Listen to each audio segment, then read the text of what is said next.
今集帶大家走入法國最著名嘅皇宮之一凡爾賽宮。開始之前，如果你鍾意睇我哋嘅旅行分享，記得幫我哋 like 同埋 subscribe 啊！你嘅一個支持對我哋嚟講真係好重要㗎，亦都會俾我哋更大嘅動力，繼續拍更多嘅旅程俾大家睇。記得撳埋個鐘仔，咁之後出新片你就唔會錯過啦。好啦，我哋開始今日嘅旅程啦。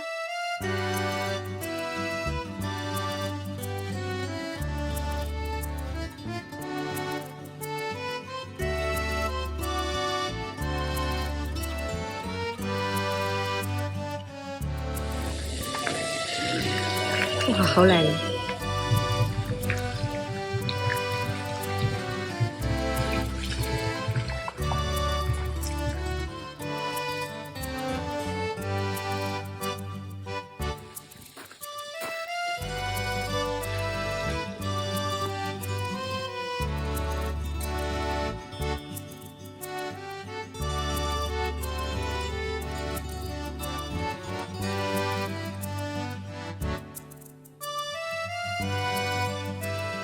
歐洲嘅皇宮大家都睇得多啦，呢座皇宮究竟有咩咁特別呢？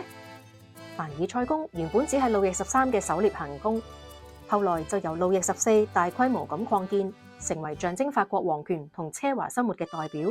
而我哋今次同大家介紹嘅唔單止係凡爾賽宮嘅震撼，而係佢壯麗嘅法式花園。我哋已經到咗凡爾賽宮，好，進發。凡爾賽宮嘅花園真係超級大，總面積大約係有800公頃，即係接近1500個標準足球場咁大。花園區入面有好多噴泉同埋雕像，仲有一個好廣闊嘅園林區。入面除咗有好廣闊嘅樹林區之外，仲有大運河啦，同埋瑪麗皇后嘅離宮。如果用腳行凡爾賽宮花園，行一日都行唔晒，所以喺入面可以租單車、租高爾夫球車。而我哋今次就選擇咗搭佢嘅小火車，小火車單程就5歐，全日任搭就9歐。如果你真係諗住玩晒嘅，我哋就建議大家買全日飛。如果唔係，分分鐘回程係冇車搭㗎。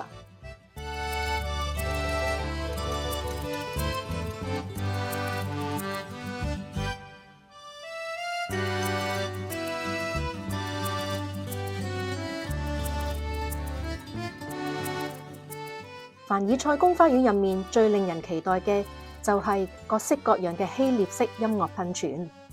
音樂噴泉係每逢4至10月嘅週末先至有㗎，所以如果大家喺規劃行程嘅時候，盡量可以安排到星期六或者星期日去凡爾賽宮，就可以睇到音樂噴泉啦。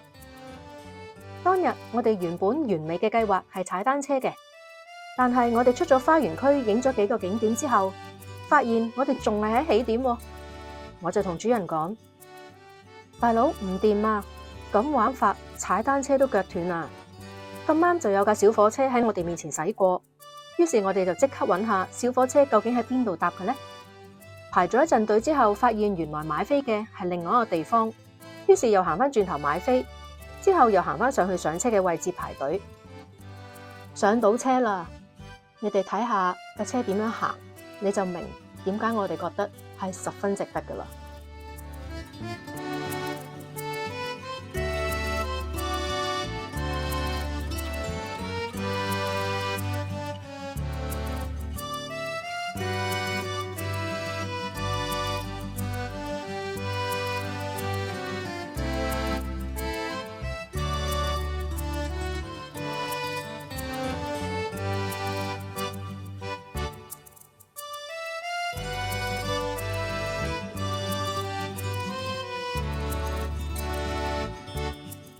對稱式嘅設計，筆直嘅林蔭大道，修剪得好整齊嘅樹叢，加埋周圍嘅雕塑、水池，再加上當日好好天，坐喺小火車上面，一陣陣風吹埋嚟，感覺真係好舒服。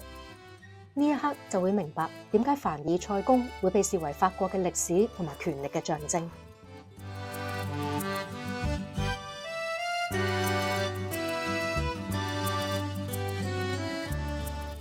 轉眼間，我哋已經嚟到第一站 Grand Canal 大運河啦。落車之後就會見到租單車同租高爾夫球車嘅地方，但係主人話佢想玩撐船仔喎。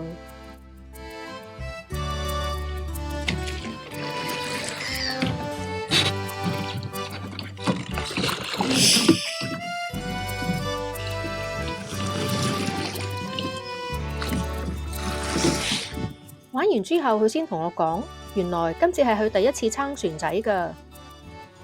第一次撐船仔算撐得好好㗎啦。玩完之後，我哋就喺側邊嘅草地坐低食咗個 pack lunch， 然後就開始追逐我哋嘅音樂噴泉之旅啦。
哇，好靚！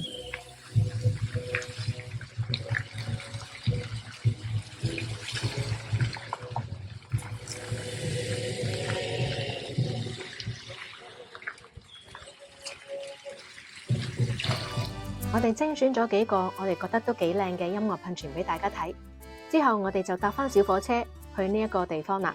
呢度就係 Grand Trianon， 就係大特里亞龍宮啦，係路易14以前用嚟同佢情婦避開宮廷瑣碎生活嘅私人空間嚟㗎。呢度環境好清靜，亦都種咗好多好靚嘅薰衣草。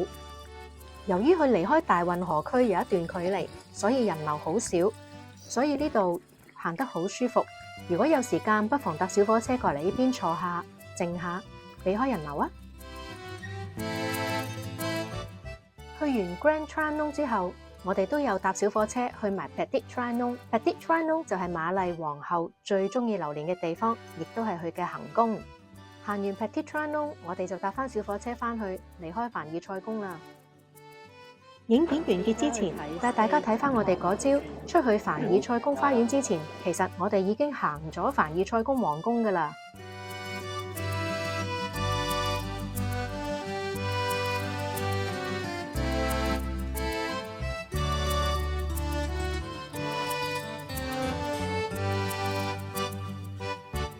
大家排住隊行入嚟睇嘅呢度就係 The Hall of Mirrors 鏡廳啦。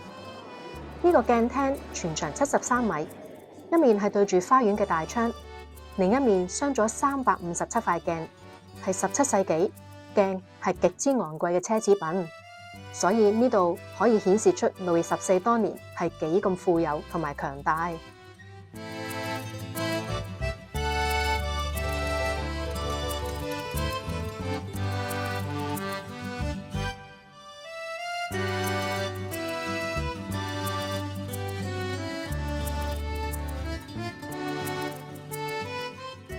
呢度就係皇家禮拜堂啦，係一座結合咗神聖同皇室霸氣嘅建築。佢最經典嘅地方就係採用咗白金嘅配飾，用純白嘅大理石配咗閃閃生輝嘅金箔裝飾，營造出好似天堂咁光猛嘅感覺。而另外一個特點就係呢個禮拜堂係2層高嘅，2樓係國王專用㗎。等佢可以喺高處俯瞰人民望彌撒，象徵君權神授。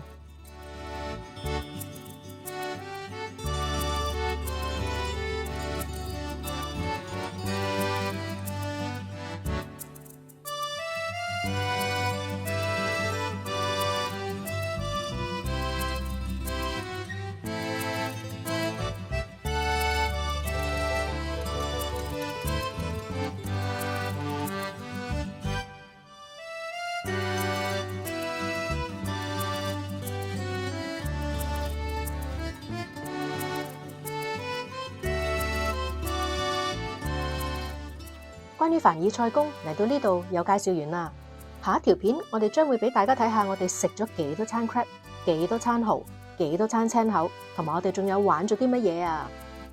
鍾意今集嘅分享，記得幫我哋 like 呢條片，同埋俾個手指公支持一下啦。其實每一個 like 都好重要。講真，每剪一條片都真係用咗好多時間同心機㗎。由旅行期間拍嘅幾百段片同相，開始逐條篩選、剪輯，到執相、揀音樂、錄旁白，再到出片前上網做資料搜集。希望大家唔只係睇到畫面啦，仲可以知道其實每一條片嘅背後，往往都係要花幾十個鐘頭先可以完成。你哋嘅手指公其實就話俾我哋聽，我哋嘅心機係冇白費嘅。所以如果你睇完覺得值得，簡單一個 like 對我哋嚟講已經係好大鼓勵。